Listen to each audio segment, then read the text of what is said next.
This is an absolutely beautiful sight, folks.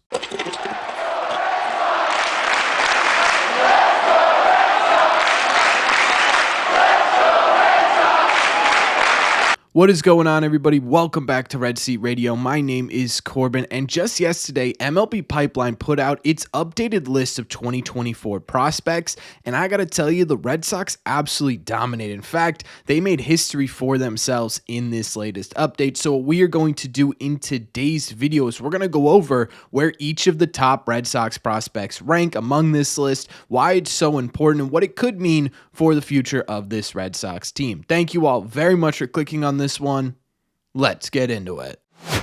Okay, so like I said last night, MLB Pipeline officially put out their top 100 prospects to the end of 2024. And like I said in the intro, the Red Sox flat out dominated this list because they had not only a whole bunch of guys in the top 100, they also made themselves a little bit of franchise history in this latest update, starting with the #1 overall ranked Red Sox prospect, which for the first time in a pretty decent amount of time is no longer Marcelo Mayer. Roman Anthony has officially taken over the top spot in the Red Sox system on basically every single list, including this one where he's the #3 prospect officially in all of Major League Baseball. One, that is absolutely fantastic. Two, if you take a look at the two guys in front of him, I genuinely think there is a case to be made that Roman Anthony had a better 2024 season than all of these guys. He finished with a .344 average, a .463 on base percentage, and a .519 slug for a .162 WRC plus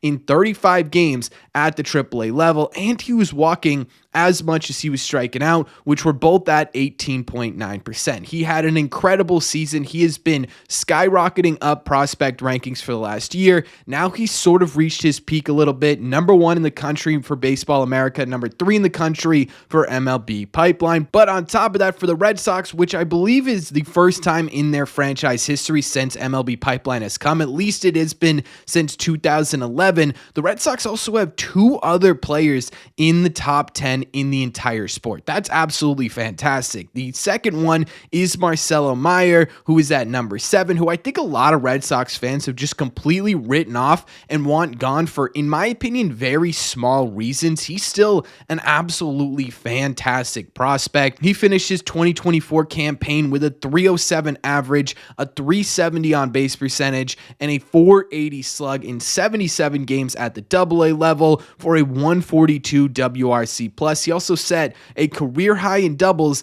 at 28 this season. And of course, rounding out the Red Sox in the top 10 is Kristian Campbell at #10. We knew that this was going to happen. Kristian Campbell had legitimately the best minor league season in all of minor league baseball this year. He was getting award after award. People have been talking about Kristian Campbell all year long. Finally, he is being truly recognized and placed as a top 10 prospect in the entire game. We know his campaign ended fantastically with a .286 average, a .412 on base percentage, and a .486 slug in 19 games at the AAA level for a .139 WRC plus. A bulk of the hype that is surrounding Kristian Campbell obviously came in that AA stint that he had, which was a majority of his season where he just flat out dominated everything, but he was still really solid in AAA. So now you're looking at these new rankings, and the Red Sox are the only team in Major League Baseball with 3 prospects in the top 10. That is a very, very rare occurrence. It's really for any prospect ranking anywhere, but for MLB Pipeline, that's really cool. But it does still continue to get better, because if you broaden that spectrum just a little bit, the Red Sox also have 4 prospects in the top 25 in the entire sport, with Kyle Teel now coming in as the #25 prospect in baseball. He really put it together in AAA at the end of the year after his rough first 11 games. He finished his last 18 with a .328 average, a .457 on base percentage, and a .469 slug, good for a .150 WRC plus. while also, again, kind of like Roman Anthony, having the same walk to strikeout percentage at 19.8. So now you bring it out a little bit, and Red Sox have 4 prospects in the top quarter percentage of top prospects in the entire sport, and it just keeps going. They have Braden Montgomery at 54 before he's even touched a professional diamond, and Franklin Arias, who we haven't talked about a whole lot on this channel, but absolutely deserves to be talked about, and someone we will be talking about in the future, breaking into the top 100 as as well at number 96. The Red Sox have 6 prospects in this latest update from MLB Pipeline. That is the second most in Major League Baseball, right behind the Cubs, who have 7, which, by the way, I had no idea the Cubs had that good of a farm system. It's really interesting to me. I guess I was sleeping on their system, but outside of that, they have the second best in the sport. They have the most prospects in the top 10 in the entire sport. We're talking about one of the best systems in all of Major League Baseball. Before we get into just how this affects the Red Sox, which one of these guys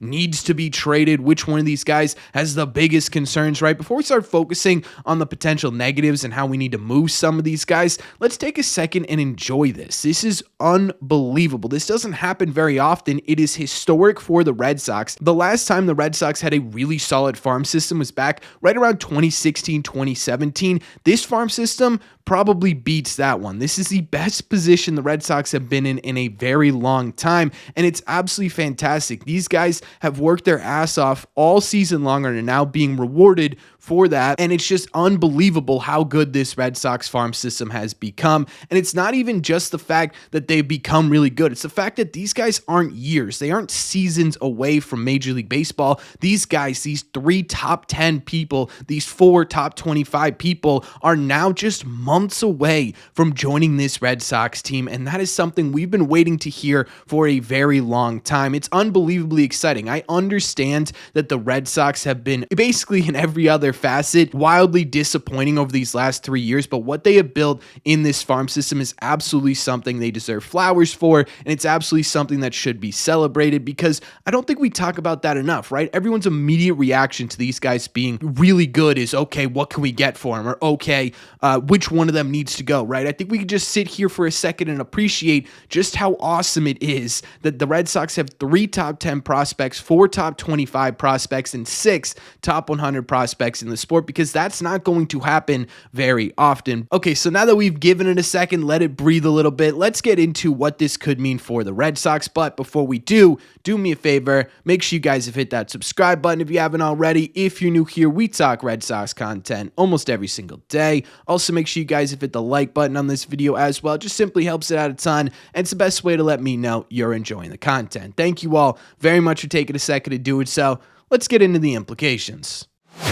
Honestly, when we're talking about how this impacts the Red Sox, I don't think there's any grand revelations here. I don't think Craig Breslow updated his MLB pipeline this morning and said, whoa, wait a second, Roman Anthony is now number 3 in the country. Well, this completely changes everything we were trying to do this offseason, right? I think they still understand just how good these prospects are, but it absolutely adds some hype around who these guys could end up being. But I think ultimately what this does for the Boston Red Sox is put them in one of the better positions they've been in at least the last couple of years, if not ever, in terms of their prospect capital. And it is absolutely fantastic to see, because what it does is it gives the Boston Red Sox options that they really have not had in a very long time. Options that allowed the Red Sox to go out and get a Chris Sale or a Josh Beckett, right? Those are the type of options that make good teams great, and those are the type of options the Red Sox have right now, because even if the Red Sox are hamstrung with a budget, which they more than likely will be coming into the 2025 season, the Red Sox can still improve this team and make them a contender. Now,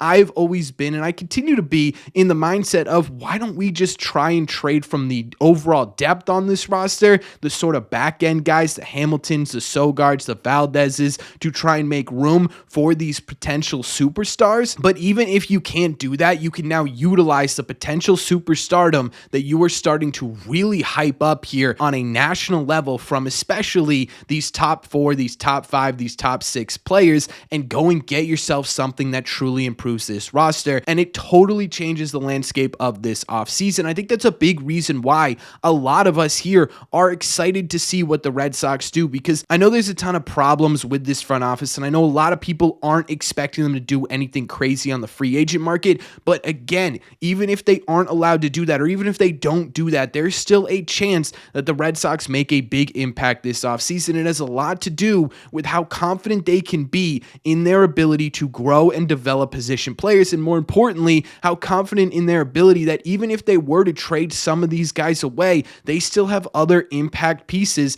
that they can now put on this team. It gives the Red Sox more options than they've ever had, and in my opinion, that is the best possible scenario. So shout out to every single person that made this top 100 prospect list for the Red Sox. Braden Montgomery, before he even gets a professional at bat, is already almost a top half prospect in the sport. That's extremely impressive. Marcelo, Roman, Kristian Campbell being top 10 prospects. Again, that's never happened for the Boston Red Sox since MLB pipeline goes back to 2011. It has been almost 13 years, and the Red Sox have not had this type of potential in their system in those 13 years. And we're talking about some really great prospects that came up during that time span. So a ton of fun for the Red Sox, a ton of fun for Red Sox fans. And again, they're not too far away. So overall, I'm extremely pumped about what this could mean for not only this offseason, but the future of the Red Sox as well. And of course, the 2025 season. Even if they don't trade any of these guys,